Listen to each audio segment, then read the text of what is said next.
Isabella Schols achieves total victory, dismantling Marcus Hammond's media empire via a massive data breach. However, her triumph immediately backfires when Victoria Dustin and Senator Clarion weaponize the chaos, framing Scholl's cybersecurity for domestic terrorism. This triggers a four-way corporate crisis, exposing all families to federal investigation. Conglomerates. Part 9. The Reckoning. The emergency board meeting at Hammond Media's Los Angeles headquarters began at midnight. Marcus Hammond stood before the floor-to-ceiling windows overlooking the city, watching fires burn in 3 different neighborhoods. Not real fires, virtual ones, projected through AR systems that his company's compromised infrastructure now broadcast across every screen in the city. 37 million accounts, his CTO reported, voice trembling. Complete data breach. Names, addresses, financial information, private messages, everything. The Schols family, Marcus said quietly. Isabella. His daughter Sophia touched his shoulder. We don't know that for certain. Don't we? Marcus turned, and the room fell silent at the look in his eyes. She warned me. She told me what would happen if we proceeded with the blockchain merger. I thought she was bluffing. His phone buzzed. A message from an unknown number. You are warned. This is just the beginning. IS. 300 miles north, Isabella Schols watched the chaos unfold across multiple screens in her San Francisco penthouse. The symphony of destruction she'd orchestrated played out in real time, Hammond's media empire crumbling, their cryptocurrency assets frozen, their reputation disintegrating with every leaked document her team released. Isabella. Her brother Adrian entered, concern etched across his face. You need to see this. He pulled up a newsfeed. Victoria Dustin was holding a press conference in New York, standing beside Senator Patricia Clarion. What we're witnessing is more than corporate warfare, Victoria announced to the cameras. It's domestic terrorism, and we have evidence that Scholl's cybersecurity, the very company trusted to protect America's digital infrastructure, has been weaponizing that access. Isabella's blood ran cold. That's impossible, she whispered. We covered every track. Adrian's expression darkened. Victoria's been planning this. The shipping contracts we intercepted last month. They were bait. She wanted us to hack them. The implications hit Isabella like a physical blow. She'd been so focused on destroying Marcus Hammond, the man who'd betrayed her heart and her business interests, that she walked directly into Victoria Dustin's trap. Her phone rang. Marcus, you've destroyed me, he said when she answered. I hope it was worth it. Marcus, they're calling for federal investigations. My board wants me to step down. Sophia's engagement to the Whitmore heir is off. His family won't touch us now. But here's what you didn't anticipate, Isabella. When I fall, I'm taking everyone down with me. What are you talking about? Those cryptocurrency assets you froze. Half of them belong to the Clarion family trust. You just bankrupted Senator Clarion's campaign war chest. And Victoria, she's been using my shipping manifests to move unmarked goods through Dustin ports. I have documentation going back 5 years. Isabella's mind raced. You're bluffing. I'm already dead, Isabella. What do I have to lose? The line went dead. In New York, Victoria Dustin ended her press conference and returned to her office at Dustin Media headquarters, where her son James was waiting with Nathan Clarion.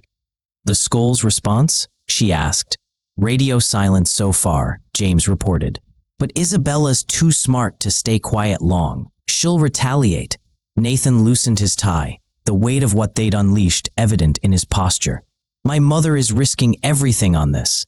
If the cryptocurrency connection to our family trust becomes public, it won't, Victoria assured him. Marcus Hammond is desperate, but he's not suicidal. He leaks our connection to those accounts, and we leak his involvement with the Moretti crime family's money laundering operation. You have proof of that? James asked, surprised. Victoria smiled. I have proof of everything. That's why I win. But Nathan wasn't convinced. My mother thinks we're destroying Schols to protect the Metaverse monopoly. She doesn't know about the Hammond leverage, does she? Your mother knows what she needs to know, Victoria said coolly.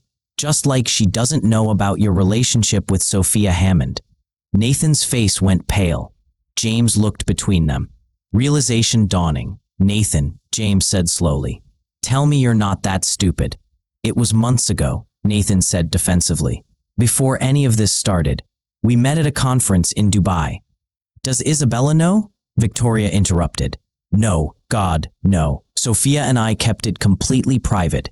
We ended things when the corporate tensions escalated. Victoria studied him with calculating eyes.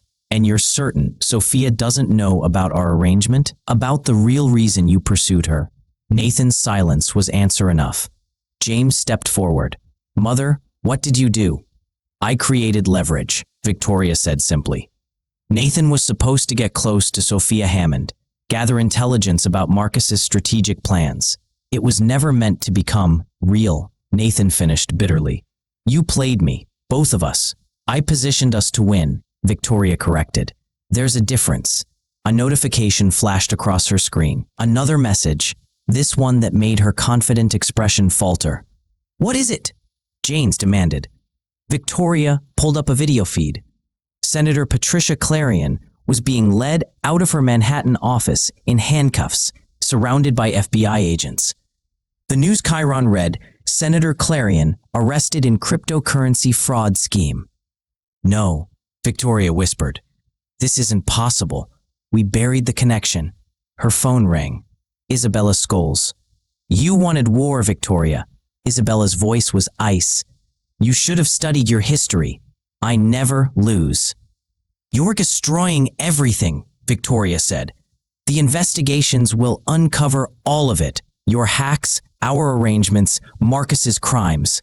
There won't be winners, only survivors. Then, I suggest you learn to swim. Isabella ended the call. James pulled up more news feeds. Federal raids were underway at Hammond Media in Los Angeles, at Clarion cloud computing facilities in 3 states, and, he paused, at Dustin Shipping's primary New York terminal. She played us all, James said with something like admiration. Isabella knew about the press conference before we held it. She let us expose ourselves. Victoria's phone buzzed with an incoming message, a video file from an unknown sender. She opened it, and her face went white. The video showed Nathan and Sophia Hammond together in Dubai, clearly intimate, clearly more than a casual encounter. But the timestamp was wrong. It showed last week, not months ago. That's not possible, Nathan said, reading over her shoulder. Sophia and I haven't seen each other since February. It's deepfake, James realized. Isabella's Metaverse technology. She can fabricate anything. Another message. Leverage is a game everyone can play. Every secret revealed in the next hour, unless all 4 families agree to my terms. I.S. Victoria's mind raced through scenarios, calculations, possibilities. Isabella had them cornered. The question was whether she had the courage to call the woman's bluff. Her decision was made for her. Every screen in her office suddenly switched to the same feed, a live broadcast hijacking every major network. Isabella Schols appeared on screen, composed and lethal. Good evening, she began. My name is Isabella Schols, and for the past 18 months, I have been documenting the criminal activities of 4 major American conglomerates. What you're about to see represents the largest coordinated corporate fraud scheme in history. In Los Angeles, Marcus Hammond watched the broadcast with his family gathered around him. Sophia gripped his hand as Isabella began releasing documents. Shell companies bribed officials, manipulated stock prices, environmental violations covered up, workers exploited. Every family was exposed, every secret revealed. She's destroying herself too, Sophia whispered. The cybersecurity breaches, the illegal surveillance, the metaverse data harvesting, she's including everything. Marcus nodded slowly. She's resetting the board. If everyone's guilty, everyone has to negotiate. His phone buzzed. A conference call request from Isabella. with Victoria, Dustin, and Patricia Clarion already on the line. He accepted. You've made your point. Patricia Clarion's voice came through, tight with fury. I'm facing federal charges. My career is over. Your career was built on corruption, Isabella replied calmly. I'm offering something better than survival. I'm offering redemption. By destroying everything we've built, Victoria demanded. By forcing us to build something new, Isabella countered. The old systems, the old wars, they're finished. What I've released tonight is just the beginning. Unless we work together, the full documentation goes to every federal agency, every international court, every journalist who's been investigating us. You're blackmailing us into cooperation, Marcus said. I'm offering partnership, real partnership, not the backstabbing arrangements we've maintained for decades. There's more money in legitimate collaboration than in endless warfare. And if we refuse? Patricia asked. Then I've scheduled the full data release for dawn. All of us go down together. Your choice. The line went silent as each player weighed their options. Victoria spoke first. What are your terms? Tomorrow morning, we announce a joint venture. Hammond Media, Schols Cybersecurity, Dustin Shipping and Media, and Clarion Computing merge infrastructure for a new platform. Clean, transparent, and revolutionary. We set new industry standards for data privacy, environmental responsibility, and labor practices. That's corporate suicide. James Dustin's voice joined the call. Wall Street will eviscerate us. Wall Street will follow the money, Isabella corrected. And there's more profit in ethical innovation than in short-term exploitation. I've run the numbers. With our combined resources and the positive press from reforming our practices, we'll dominate the market within 3 years. You're serious, Marcus said, hearing the vision in her voice. I'm always serious. The question is whether you're brave enough to evolve. Patricia Clarion laughed bitterly. Brave enough? You've left us no choice. There's always a choice, Senator. You can face federal prosecution alone, or you can cooperate with the investigation while leading an industry transformation. One path ends your legacy, the other redefines it. Marcus looked at Sophia, saw his own thoughts reflected in her eyes. Isabella was offering them something impossible, a way forward that didn't require destroying each other. I'm in, he said, but I have conditions. Of course you do, Isabella replied, and he could hear the smile in her voice. That's why this might actually work. Dawn. The four families had hammered out the basic framework. The devil would be in the details, but the public announcement was ready. A revolutionary collaboration that would reshape corporate America. Isabella stood on her terrace as the sun rose over San Francisco, Adrian beside her. You know this won't be easy, he said. The federal investigations are real now. People will go to jail. I know. I'll probably be among them.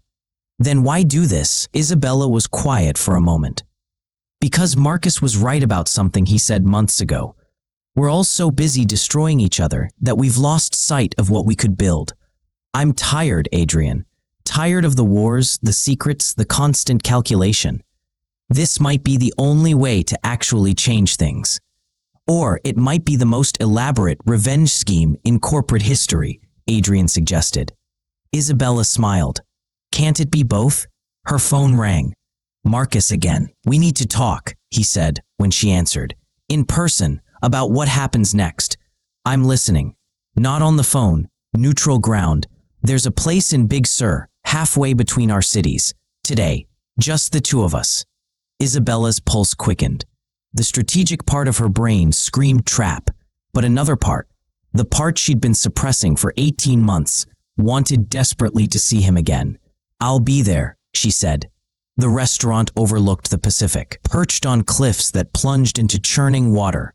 Marcus was already seated when Isabella arrived, looking exhausted but determined. Thank you for coming, he said as she sat. I'm surprised you wanted to meet. I destroyed your company. You saved my company, Marcus corrected. From me, from the trajectory I was on. Isabella, I've spent the last 12 hours reviewing what you compiled. The violations, the shortcuts, the moral compromises. I didn't recognize what I'd become. We all became monsters, Isabella said quietly. That's how the game works. Then maybe it's time to change the game. Marcus pulled out a folder, slid it across the table. These are my complete financial records, every offshore account, every questionable transaction. Full disclosure, no holding back. If we're really doing this, rebuilding on transparency, someone has to go first. Isabella opened the folder, scanned the documents. It was more complete than even her intelligence had gathered, more damaging than anything she could have fabricated. This will destroy you, she said. Federal prosecutors will have a field day. I know, but it'll also prove we're serious about change, about being different than we were. He met her eyes. You were right, Isabella. About everything. I got drunk on power, on winning, on the endless expansion. I lost sight of why I started building this empire in the first place. Why did you, she asked, start building? I love making these videos for you. If you liked this story, then please like, subscribe to my channel, and switch on the notifications for more entertaining stories. Please also leave a comment for any story suggestions. Marcus was quiet for a long moment, looking out at the ocean. My father worked for a media company for 30 years. When they downsized, they fired him without pension, without severance, without acknowledgement of his decades of loyalty. He was 58.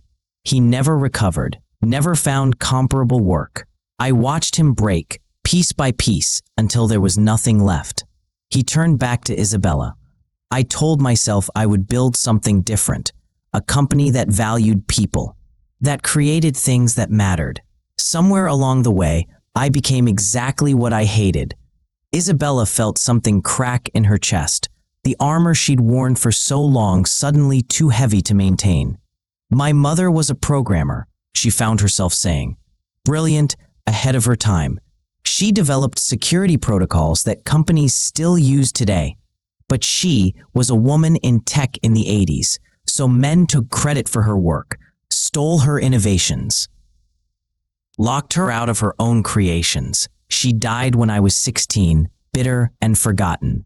Isabella's voice caught. I built Schols cybersecurity to be the fortress she never had, to protect, to defend, to never let anyone steal what belonged to us again. And instead, we became thieves ourselves, Marcus said softly, stealing from each other, from our employees, from the world. They sat in silence, the weight of recognition settling between them. Can we really do this? Isabella asked, actually change, or are we just better versions of the same monsters? I don't know, Marcus admitted, but I know I can't keep being what I was, and I know that you're the only person in this entire mess who's been honest about what we've all become. I've been just as complicit. The surveillance, the hacking, the manipulation, which you exposed, Marcus interrupted, including your own crimes. That takes something most of us don't have. Desperation? Isabella suggested. Exhaustion? Courage, Marcus said, and integrity. Isabella laughed, a sound without humor. I blackmailed 3 conglomerates into cooperation. That's not integrity. You gave us a choice, a real one, destruction or redemption. Most people in your position would have just destroyed us and taken over the pieces. Don't make me noble, Marcus. I'm not. None of us are, he agreed. But maybe we can be better. Isabella's phone buzzed, a message from Sophia Hammond. I know you're with my father.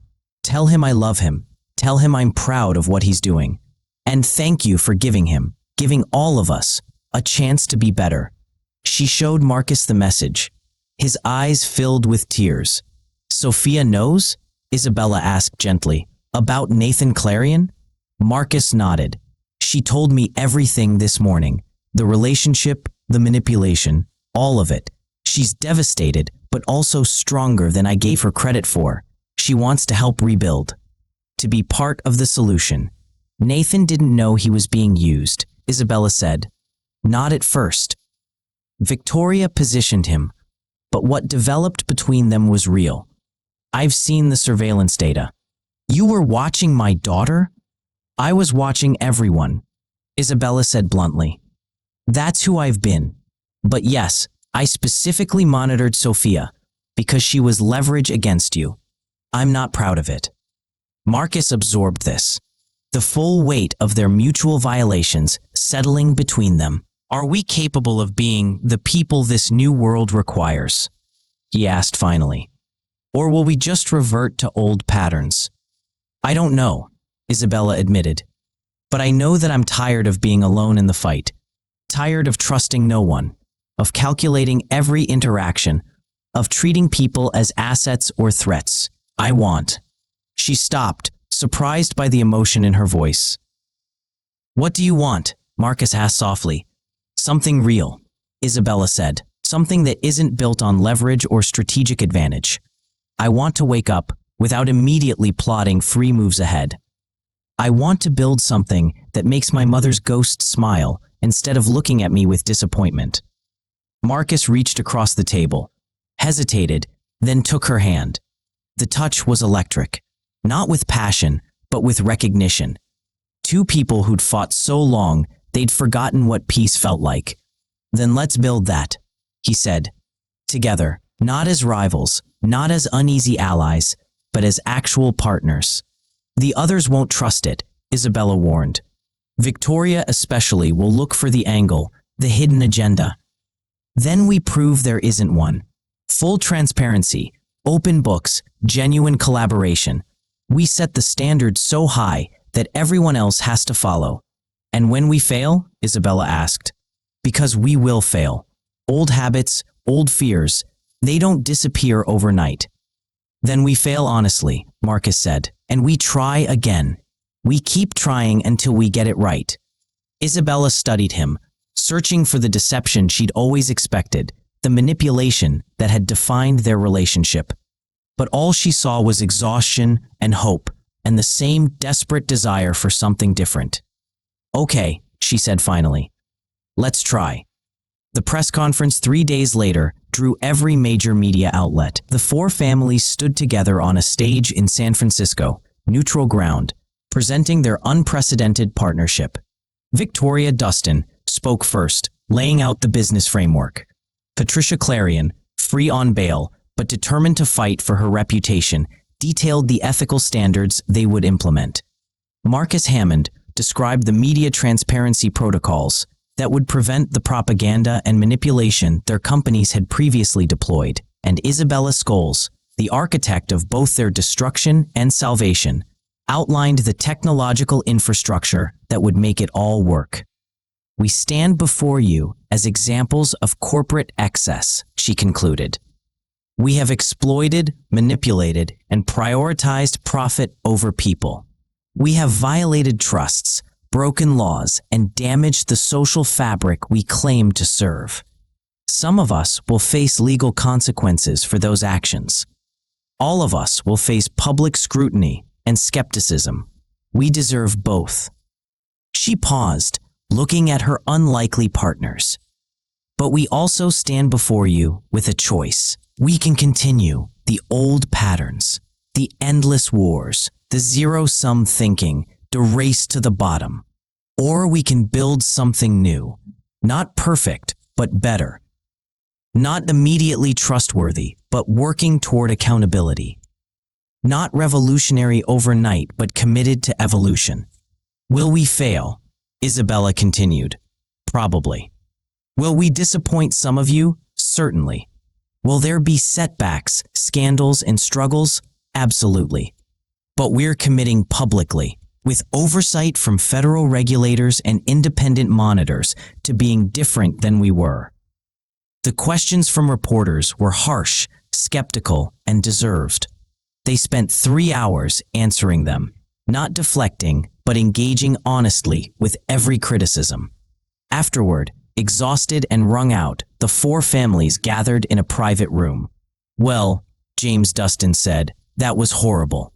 That was necessary, his mother corrected, though she looked as drained as everyone else. Patricia Clarion poured herself a drink. My lawyers say I'll probably face charges. Plea deal at best, prison time at worst. My lawyers say the same, Marcus acknowledged. Seems we'll have plenty of time to workshop governance policies from our respective cells. The dark humor broke the tension slightly. Nathan Clarion cleared his throat. I owe everyone an apology, but especially Sophia. I was played, and I allowed myself to be played because I didn't have the courage to stand against my family's schemes. Sophia Hammond, who'd been silent until now, looked at him steadily. What we had was real. The manipulation around it doesn't change that, but we can't go back to what we were. I know, Nathan said. I'm not asking for that. I'm just asking for the chance to be someone worthy of the trust I violated. Then earn it, Sophia said simply, with actions, not words. Isabella watched the exchange with something like hope. Maybe they really could evolve. Adrian approached her quietly. The federal investigators want to interview you tomorrow. They're particularly interested in the surveillance systems.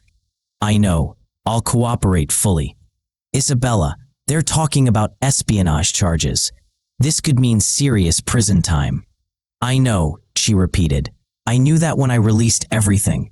Some prices are worth paying. Marcus overheard. We'll make sure you have the best legal team. What you did, exposing all of us, it saved more than it destroyed. Tell that to the federal prosecutor, Isabella said dryly. I will, Marcus said seriously. I'll testify on your behalf, explain the context, the pressures, the impossible positions we'd created. You won't face this alone. Victoria Dustin surprised them by nodding. Neither will any of us. If we're really partners now, that means supporting each other through the consequences of our past actions. Even though I destroyed your mother's political career, Isabella asked Patricia Clarion. Patricia's expression was complex. My mother's political career was built on sand and corruption. You didn't destroy it. You revealed what it always was. That's painful, but it's also necessary. She has a chance now to do something real, something meaningful, even if it's from a position of disgrace. The weight of what they were attempting settled over the group. The impossibility of it, the necessity of it. My therapist is going to make a fortune off this mess, James Dustin muttered. Despite everything, they laughed. Real laughter, not the performative kind they deployed in countless boardrooms and social gatherings. Isabella's phone buzzed, a message from an unknown number. What you've started today will change everything, or destroy everything. Possibly both. I'm watching with great interest. VM. Her blood went cold. VM. Victor Moretti. The crime family connection that Marcus had mentioned. The one thread they hadn't fully addressed in their public confession. She showed Marcus the message. His jaw tightened. I thought we were done with secrets, Victoria said, reading their expressions. One more, Marcus admitted. Bigger than the others. He explained the Moretti connection, the money laundering, the criminal infrastructure that had become intertwined with their legitimate operations. How deep does it go? Patricia asked. Deep enough that exposing it will implicate all of us, Marcus said. And powerful enough that Moretti won't allow the exposure without retaliation. Isabella's mind raced. The federal investigators already know.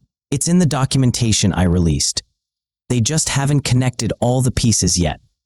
Then we connect them, Sophia said, surprising everyone. We give them everything, testify fully, break the connection completely. Your father could face additional charges, Nathan warned. More prison time. I know, Sophia said, looking at Marcus. But isn't that what we committed to? Full disclosure, no matter the cost. Marcus felt pride surge through him. His daughter had become the person he'd failed to be. Courageous enough to choose principle over protection. She's right, he said. We give them Moretti, everything we have. We let the system work. The system that's usually rigged in favor of people like us, Victoria said pointedly. The system we're going to stop rigging, Isabella corrected. Starting now. The decision was made. The next morning, they would meet with federal investigators and expose the final secret, the one that would truly demonstrate their commitment to change, That night, Isabella stood again on her terrace, watching the lights of San Francisco twinkle in the darkness. Marcus had driven north to join her, and now stood beside her in comfortable silence. "This is insane, what we're doing," she said finally. "Completely," Marcus agreed. "We're essentially dismantling everything we spent decades building, to build something better. Maybe, or maybe we're just clearing space for the next generation of monsters." Isabella turned to face him. "Do you regret it? The exposure, the partnership, any of it?" Marcus considered. "I regret the years I wasted on the wrong priorities. I regret the harm I caused, the people I hurt, the values I compromised. But this, what we're doing now, no, I don't regret this, even knowing you'll probably go to prison. Even knowing that, at least I'll go as someone who tried to be better." Isabella felt tears threaten for the first time in years. "I'm scared, Marcus. I'm terrified that we'll fail, that it's all too late, that we're too broken to fix."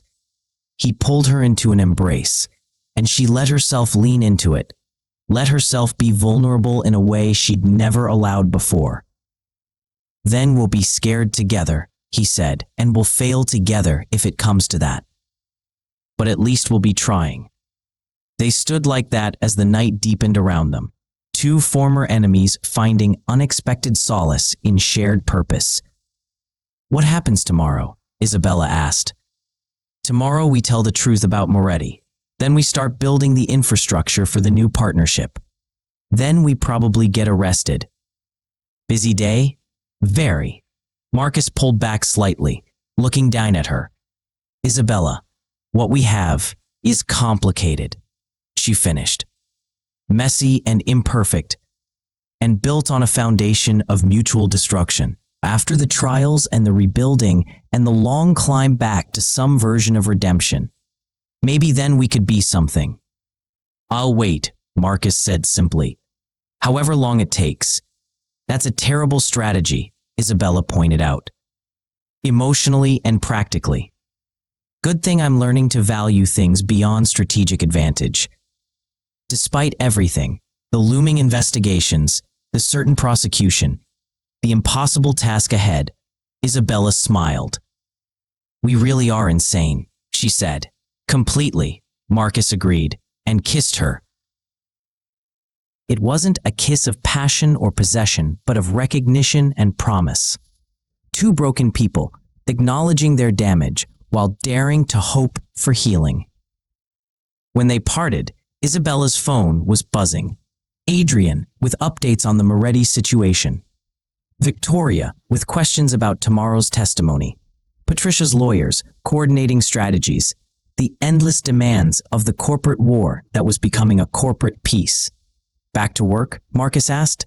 "Back to work," Isabella confirmed. "But together this time." "Together," Marcus agreed.